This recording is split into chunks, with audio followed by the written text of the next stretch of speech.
औरंगज़ेब आलमगीर की हुकूमत में काशी बनारस में एक पंडित की लड़की थी जिसका नाम शकुंतला था, जो बहुत ही खूबसूरत थी। उसके माँ बाप को चिंता होती थी उसकी खूबसूरती देखकर। उस लड़की को एक मुसलमान जाहिल सेनापति ने अपनी हवस का शिकार बनाना चाहा और उसके बाप से कहा कि तेरी बेटी बहुत खूबसूरत है, उससे मैं शादी करना चाहता हूँ। उसको डोली में सजाकर मेरे महल पे 7 दिन के अंदर भेज देना, अगर नहीं भेजा तो मैं ज़बरदस्ती उठाकर ले जाऊंगा। उसका बाप उससे रहम की भीख मांगता रहा कि छोड़ दो मेरी बेटी को, लेकिन उस क्रूर सेनापति को ज़रा भी रहम नहीं आया। बाप ने अपनी बेटी से सारी बात बताई। शकुंतला बहुत घबरा गई और थोड़ी देर बाद बाप से कहा, आप उससे 1 महीने का वक्त ले लो, मैं देखती हूँ कोई तो रास्ता निकलेगा। पंडित ने सेनापति से जाकर कहा कि मेरे पास इतने पैसे नहीं हैं कि 7 दिन में सजाकर लड़की को भेज सकूं, मुझे महीने का वक्त दे दो। सेनापति ने कहा, ठीक है, 1 महीने बाद अगर तुम नहीं लाए तो मैं उसको ज़बरदस्ती उठवा लूँगा। पंडित ने घर जाकर अपनी बेटी से बताया कि वो मान गया है। लड़की ने मुगल शहजादे का लिबास पहना और दिल्ली की तरफ रवाना हो गई। कुछ दिनों के बाद वो वहाँ पहुँची। वो दिन जुम्मे का दिन था और जुम्मे के दिन औरंगज़ेब आलमगीर नमाज के बाद जब मस्जिद से बाहर निकलते तो लोग अपने फरियाद एक चिट्ठी में लिखकर मस्जिद की सीढ़ियों की दोनों तरफ खड़े रहते और फिर कुछ दिनों में औरंगज़ेब आलमगीर फैसला फरमाते। वो लड़की शकुंतला भी इस कतार में जाकर खड़ी हो गई। उसके चेहरे पे नकाब था और लड़के का लिबास पहना हुआ था। जब उसके हाथ से चिट्ठी लेने की बारी आई तब औरंगज़ेब आलमगीर ने अपने हाथ पर एक कपड़ा डालकर उसके हाथ से चिट्ठी ली। तब वो बोली, महाराज, मेरे साथ ये नाइंसाफ़ी क्यों?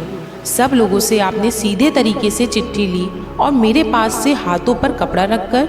तब औरंगज़ेब आलमगीर ने फरमाया कि इस्लाम में गैर महरम पराई औरतों को हाथ लगाना भी हराम है और मैं जानता हूँ तू लड़का नहीं लड़की है।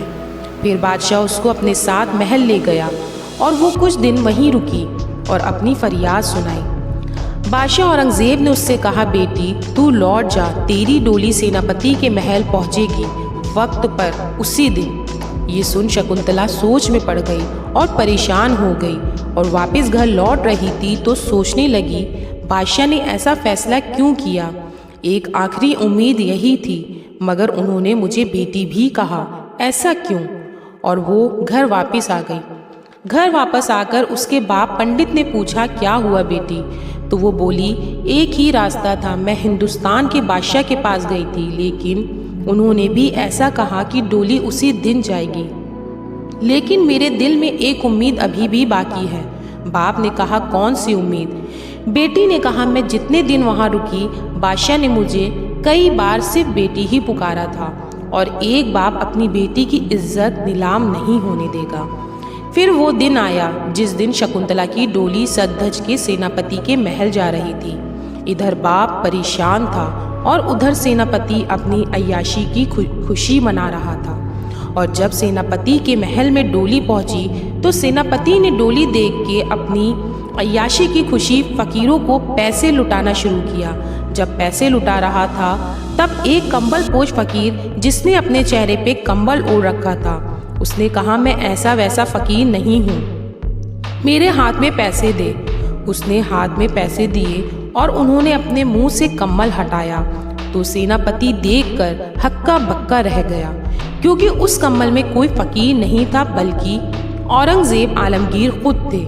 उन्होंने कहा कि तेरा एक पंडित की लड़की की इज्जत पे हाथ डालना मुसलमान हुकूमत पे दाग लगा सकता है।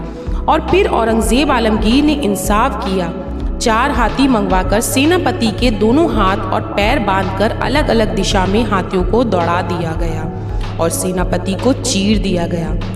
फिर आपने पंडित के घर पर एक चबूतरा था, उस चबूतरे के पास 2 रकत नमाज नाफिला शुक्राने की अदा की और दुआ की कि ए अल्लाह, मैं तेरा शुक्रगुजार हूँ कि तूने मुझे एक गैर इस्लामिक लड़की की इज्जत बचाने के लिए, इंसाफ करने के लिए चुना। फिर औरंगज़ेब आलमगीर ने कहा, बेटी 1 गिलास पानी लाना। लड़की पानी लेकर आई। तब आपने पानी पिया और फरमाया, जिस दिन दिल्ली में मैंने तेरी फरियाद सुनी थी उस दिन से मैंने कसम खाई थी कि जब तक तेरे साथ इंसाफ नहीं होगा, पानी नहीं पीऊँगा। तब शकुंतला के बाप पंडित जी और काशी बनारस के दूसरे हिंदू भाइयों ने उस चबूतरे के पास एक मस्जिद तामीर की, जिसका नाम ढनीडा की मस्जिद रखा गया। और पंडितों ने ऐलान किया कि ये बादशाह औरंगज़ेब आलमगीर के इंसाफ की खुशी में हमारी तरफ से इनाम है। और सेनापति को जो सज़ा दी वो इंसाफ एक सोने के तख्त पर लिखा गया था, जो आज भी ढनीडा की मस्जिद में मौजूद है।